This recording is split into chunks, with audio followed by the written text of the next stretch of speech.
सुप्रभात साथियों, अतुल्य हिंदी के मंच से मैं आपका स्वागत करती हूँ। काफ़ी दिनों के बाद मैं आज आपके लिए हिंदी साहित्य की क्लास लेके आई हूँ। इससे पहले मैंने आपके लिए व्याकरण की लगभग 15 क्लासें आपके लिए अपलोड की हैं, जो आपके लिए काफ़ी हेल्पफुल होंगे। आज मैं हिंदी साहित्य की पहली क्लास आपके लिए लेके आई हूँ, तो आइए देखते हैं। हम शुरू कर रहे हैं आदिकाल से। Question number 1। यद्यपि मैं उर्दू का बड़ा पक्षपाती हूँ, लेकिन मेरे विचार में हिंदी को विभाषा या बोली कहना उचित नहीं। यह कथन किस विद्वान का है? ऑप्शन 1 है राजा शिव प्रसाद सितारे हिंद, गारसादा तासी, रामचंद्र शुक्ल, हजारी प्रसाद द्विवेदी। इसका आंसर है गारसादा तासी। गारसादा तासी ने कहा है, यद्यपि मैं उर्दू का बड़ा पक्षपाती हूँ, लेकिन मेरे विचार में हिंदी को विभाषा या बोली कहना उचित नहीं। यह कथन है गारसादा तासी का। गारसादा तासी ने हिंदी का पहला इतिहास लिखा, इस्तवार द ला लिटरेचर एंदुई ए हिंदुस्तानी, जो कि फ्रेंच भाषा में था। तो इसका आंसर हुआ गारसादा तासी।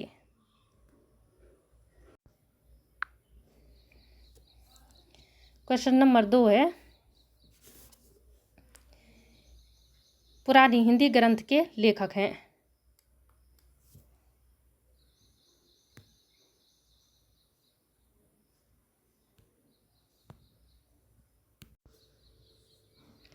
क्वेश्चन नंबर 2 है, पुरानी हिंदी ग्रंथ के लेखक हैं।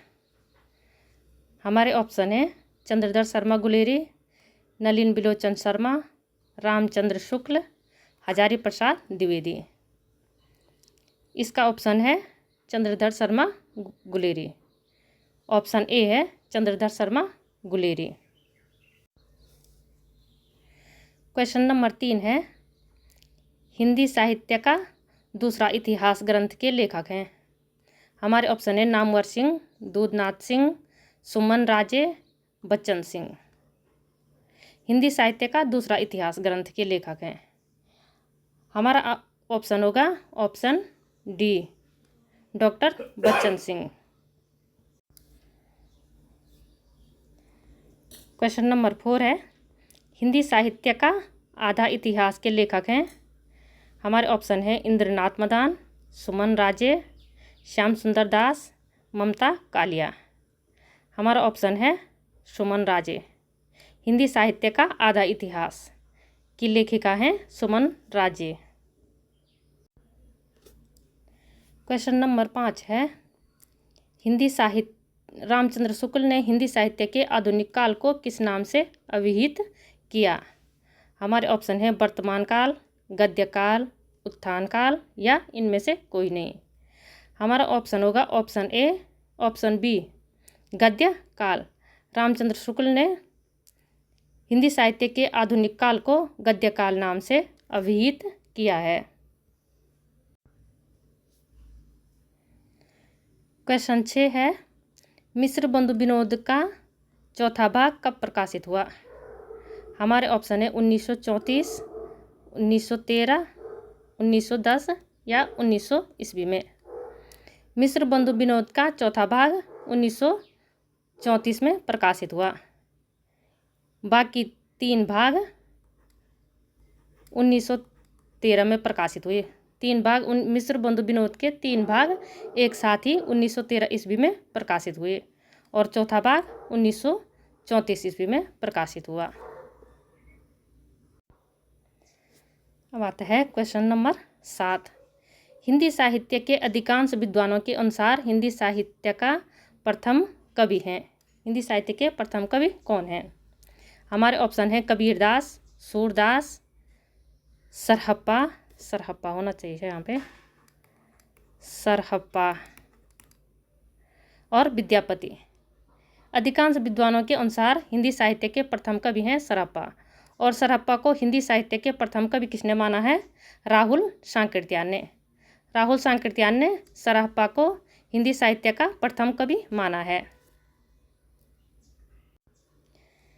क्वेश्चन नंबर 8 है हमारे पास, हिंदी नवरत्न के लेखक हैं महावीर प्रसाद द्विवेदी, प्रताप नारायण मिश्र, मिश्र बंधु या इनमें से कोई नहीं।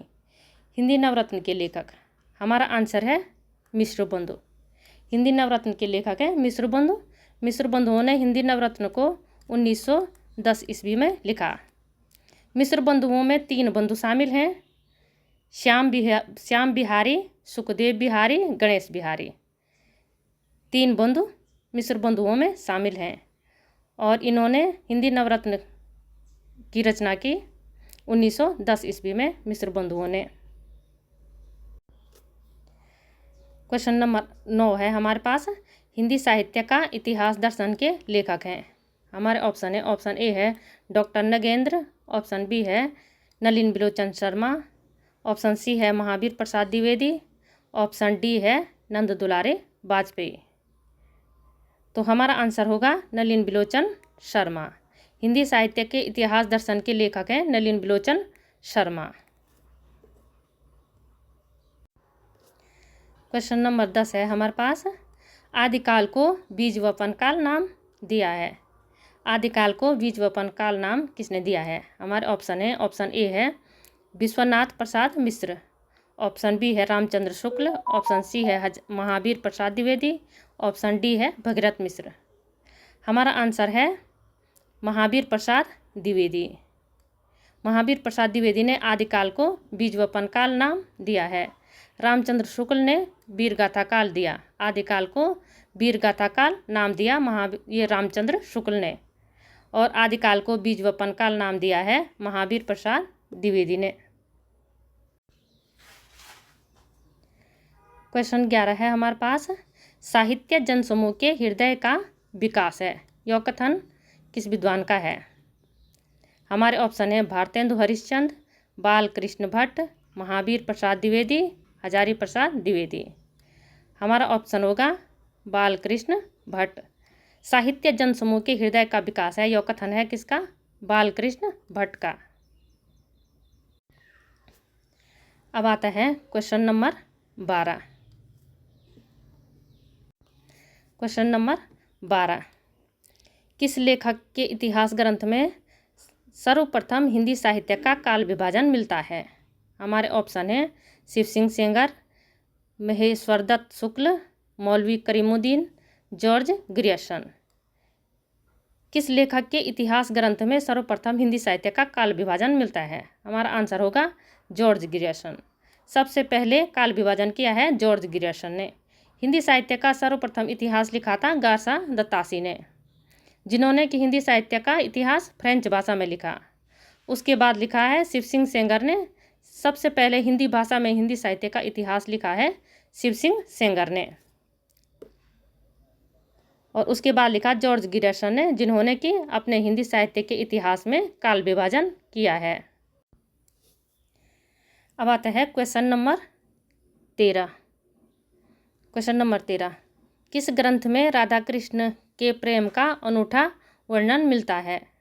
हमारे ऑप्शन है, option A Mrigavati, option B Padavali, option C Padmavat, option D है मधुमालती। हमारा आंसर है ऑप्शन बी पदावली। पदावली जो कि विद्यापति की रचना है, जो मैथिली भाषा में लिखी गई है। पदावली, पदावली की वजह से ही विद्यापति को मैथिल कोकिल कहा जाता है। मृगावती की रचना कुतुबन ने की है, पद्मावत की रचना मलिक मोहम्मद जायसी ने की है, मधुमालती की रचना मंझन कवि ने की है। और हमारा आंसर होगा पदावली, जो कि मैथिली भाषा में लिखी गई है। पदावली, पदावली की वजह से ही विद्यापति को मैथिल कोकिल कहा गया। अब आता है क्वेश्चन नंबर 14, बीसलदेव रासो की नायिका है।